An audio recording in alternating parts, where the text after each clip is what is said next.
হুজুররা যদি আজকে ব্লগ করতো, হুজুররা যদি একটা মিউজিক লাগাইতো ব্যাকগ্রাউন্ডে, হুজুররা যদি এই যে তার বইরে এমনি ভিডিও করতে করতে ব্লগ করতে করতে আইতো, হুজুররা যদি একজনের টান দিত, 5 জন ছবি তুলতো, হুজুররা যদি ক্যাপশন লাগতো, তাইলে আজকে আপনারা হুজুররেও মানে ওই যে দেখতে পাইতেন।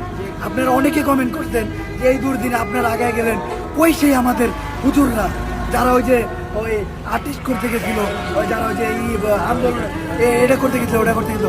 আমি এই আজকে এই জন্য শুধু ভিডিওটা করলাম এই কারণে যে হুজুরদেরকে আমি দেখাই দিলাম আমাদের বাংলাদেশের মাদ্রাসার স্টুডেন্টরা এমনভাবে অবহেলিত, এইটা মানা যায় না।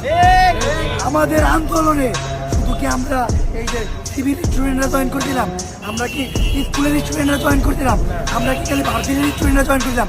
মাদ্রাসার স্টুডেন্টদের অবদান কই গেল? কেউ বলছে একবার? কোনো টিভি মিডিয়া প্রচার করতে পারে নাই।